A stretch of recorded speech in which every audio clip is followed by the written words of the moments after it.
Ladies and gentlemen, this is urgent and secret. An American submarine has sunk a Russian ship. From your point of view, do American submarines often sink Russian ships? Well, the answer is no, not really. And also, why is Russia staying silent, like a fish, as if it has a mouthful of tequila with pepper? Well, let's figure out what actually happened. In the Mediterranean Sea at night, the Russian cargo ship Ursa is traveling between Spain and Algeria, accompanied by two Russian military vessels. Officially, it's hauling cranes and empty containers from St. Petersburg to Vladivostok. Boring. A boring voyage, just routine, right? But then the question immediately arises, why the military convoy? Two military ships to guard. Guard what? Empty containers or cranes? At 21:50 local time, something hit the hull of Ursa from below, quietly, without fire. Just a hole. It turned out to be 50 by 50 centimeters. The ship began to slowly sink by the stern. And just a few minutes later, American planes appear in this area completely by chance. Suddenly, out of nowhere, they're just magically there, like a piano in the bushes. How did they know about the random accident? Or did they know what was supposed to happen and when? Coincidence? There's another word for that. Today we're going to tell you something that major global media outlets would rather keep quiet about. Well, for another 10 years or so. What happened in the Mediterranean Sea under the cover of night? And most importantly, why did the Americans make this story public right now? The day before, Trump meets with Xi Jinping. And what Trump might put on the table in front of the Chinese leader. To understand what happened in the Mediterranean Sea, we need to rewind. October 2024. Kim Jong-un sent to Russia, well, at least 10,000 North Korean soldiers, real people, to fight for completely foreign interests on completely foreign soil. In modern history, I don't think anything like this has ever happened. It has never happened. For one nuclear power to send its infantry to die for another nuclear power. In exchange for what? That's where it all starts, so to speak.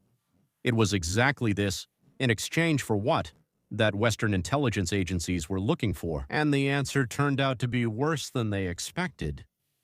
Russia was paying North Korea with nuclear technology, specifically, with reactor casings of the VM-4SG models.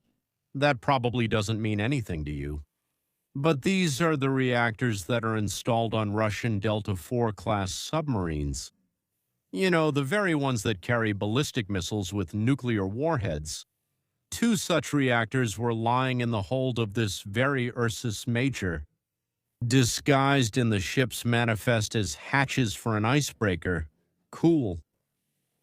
Hatches for an icebreaker. Why does Crimea need them, cool? Chan In-yu. Submarines. This isn't a matter of prestige. There's also prestige here. A nuclear submarine is a so-called second strike weapon. A submarine can stay underwater for months, unnoticed anywhere in the Pacific Ocean. If the US or South Korea strike Pyongyang and, let's say, destroy all the nuclear weapons on land, a nuclear submarine with nuclear missiles will still launch a retaliatory strike. At Tokyo, at Seoul, at Los Angeles. This is what turns North Korea from a dangerous state into a state that cannot be stopped with a single strike.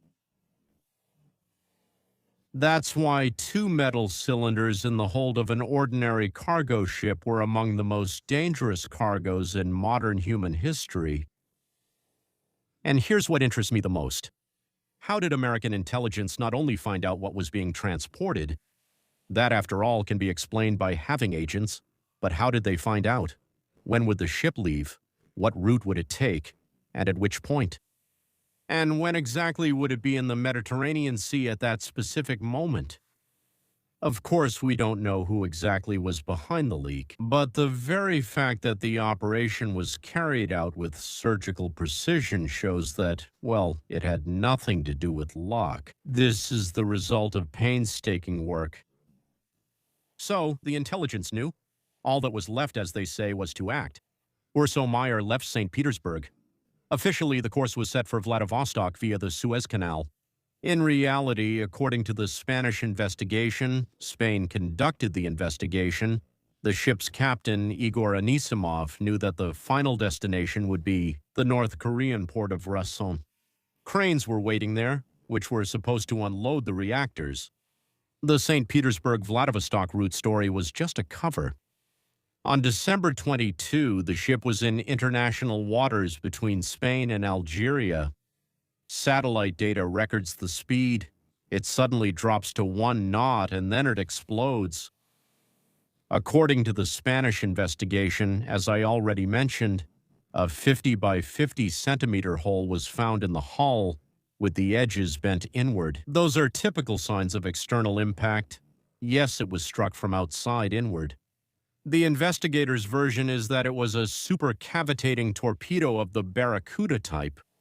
This special type of weapon, a torpedo, creates a bubble of air around itself, which sharply reduces water resistance and moves at a speed several times greater than that of ordinary torpedoes, almost silently, that is, well, practically undetectable. An important detail: apparently the goal was not to blow up the ship, but specifically to make a hole so that it would sink slowly, so that the crew could be evacuated and so that it would all look like an accident, and not like a military attack. Out of, I think, 16 crew members, 2 went missing, 14 were rescued, and 2 are missing. We don't know, so to speak, what happened. The Russian warship Ivan Ivanhen, which was escorting, well, one of the 2 Ursa, behaved very aggressively, tried to completely drive away the Spanish rescuers who came to save the guys, the Russian sailors, and so on, right? So, Genin from Gimesgenia demanded, they insisted on maintaining a 2-mile exclusion zone from their ship. The situation is pretty clear. The team was not managed by people who were saving the sailors, but by people who were saving information about the cargo. As the ship sank, 4 more underwater explosions occurred. The Spanish investigation believes that it was Russia trying to destroy the wreck so that no one would be able to recover it later. If you're interested in real geopolitical analysis, without propaganda and with facts, subscribe to the channel and hit the bell. We release videos several times a week for sure. I try to post daily. Now the question is, who actually has such weapons? Because it's not just a small torpedo or anything like that. With supercavitating torpedoes like the Barracuda, only a few countries have them. The US, Russia, Iran, the UK, and I think a few other NATO allies. Russia, of course, doesn't count. It's their own ship. Iran, well, neither the motivation nor the capability to operate in the Mediterranean Sea with such precision, so the circle of suspects becomes so narrow that you could, as they say, outline it in 5 seconds. But the main thing isn't even the type of weapon. The main thing is the combination of factors: knowledge of the route, knowledge of the cargo, knowledge of the timing, having the right vessel, submarine, or surface ship at the right place at the right time, and the immediate appearance of American planes over the area right after the incident. American nuclear sniffers, so-called planes for detecting radioactive materials, flew over the site of the shipwreck twice during the following year. The combination of these factors is not a coincidence. This is an operation, gentlemen. And here's what's especially interesting. The operation was carried out in the last weeks of Biden's presidency. At that time, the White House was doing everything it could to avoid direct confrontation with Moscow. This means that the decision was made, well, at the very top of the military command. And it was probably, it seems, locked down and classified tightly, maybe even from their own politicians. In the last 2 or 3 years of his presidency, Biden did not make independent decisions. Someone else was making them for him. Obama is already behind the scenes, yes, the military elite who acted at their own risk. Maybe you can't let Korea have a nuclear submarine fleet, as they say. And they did what needed to be done without telling anyone anything. Maybe all 3 answers at once. The story had stayed quiet for, what, a year and a half until yesterday. But for some reason it surfaced just now. On May 13th, accordingly, in 2026, CNN publishes a full investigation more than a year after the event. Suddenly, out of nowhere. And the real question is, what is this about? Why all of a sudden? And in a few days, Trump is meeting with Xi Jinping. And here you need to understand one thing that Western media once again don't want to explain in any way. Some people try to hide it, others show hatred toward Trump, and some act differently. North Korea is not an independent player. Pyongyang exists only as long as Beijing considers it useful. As a buffer or something else, yes, like a watchdog. Without Chinese support, fuel, food, and financial channels, Kim's regime wouldn't last even a year. Now imagine the scene. Trump sits down across from Xi and doesn't hand over a note of protest. What protest? With a charming smile, a crazy intelligence report. We know that Russia has been transferring nuclear technology to North Korea. Is that what you want? Do you want Korea, which you control like a puppet, to have submarines that could launch missiles in your direction if someone there doesn't like something? We already stopped it once.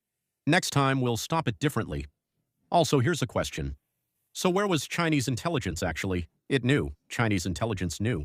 It supposedly knew nothing. By the way, the same goes for Iranian oil. Iranian oil goes to China through those same shadow schemes. Guys, let's seriously talk about all these topics now. Do you want to blow the whole world to hell? All right, let's, as they say, have a dick measuring contest. This is called leverage in negotiations. And as you can see, the Americans have their own leverage in negotiations. This story became public for a reason. It became public exactly when it was most beneficial for Donald James Trump. So what's the result?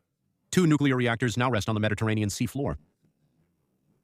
Well, they say it's about 2.5 kilometers deep there. North Korea didn't get them. Well, at least not from that ship. God knows, maybe they sent something there some other way. But this means a simple thing. The system of checks and balances works. Not perfectly, not always, not where and sometimes not when it should. Not always where we would like it to be. But at a critical moment, someone made a decision.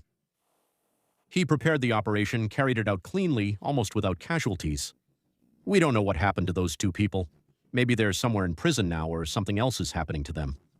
God only knows where they are. They were taken away because they weren't sailors. They were something else. We know nothing. We know 2 people are missing. We're missing them. Someone stopped one of the most dangerous acts of nuclear proliferation in recent decades. The world is more complicated than we're told, and sometimes that's exactly how it should work.